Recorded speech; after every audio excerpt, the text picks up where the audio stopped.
আজকে তোমার অন্য একটা সফল প্রজেক্ট নেভারমাইন্ডের প্রিমিয়ার শো, কেমন লাগছে বল? খুব ভালো লাগছে, খুবই ভালো লাগছে। সবাই ছবি করে ছবিটা রিলিজ করার জন্য, আমিও তাই করেছি। ছবিটা রিলিজ করার জন্য আমিও তাই করেছি। So I am very happy যে আমার ছবিটা রিলিজ করছে। এই সিনেমা করার জন্য তোমাকে কি কি বাধা অতিক্রম করতে হয়েছে?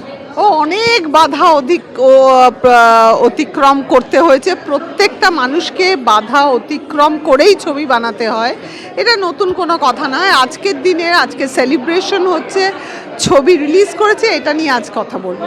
অমর্ত্য এই ছবির মেন লিড, কি বলবে অভিনেতা অমর্ত্যকে নিয়ে?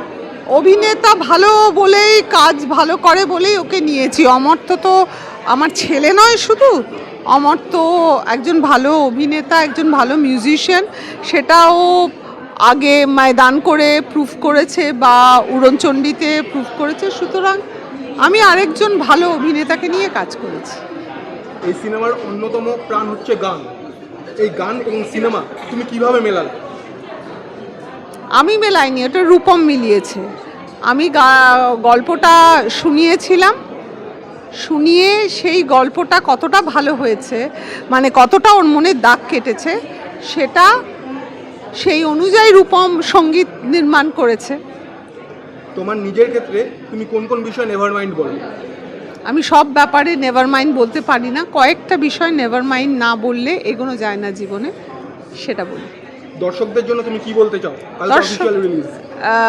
অফিশিয়াল রিলিজ, হ্যাঁ, দর্শকদের জন্য বলবো নেভারমাইন্ড একটি গল্প শহরকে, কলকাতা শহরকে নিয়ে, পার্ক স্ট্রিটকে নিয়ে, দুজন অচেনা মানুষকে নিয়ে এক রাতের গল্প, আরও অনেকগুলো চরিত্র নিয়ে গল্প। তাদের চান্স মিটিং হয়, তারপর কি হয়, রাতটা কেমন করে বদলায় না সেটা দেখার জন্য নেভারমাইন্ড দেখতে হবে। Thank you so much. Thank you so much.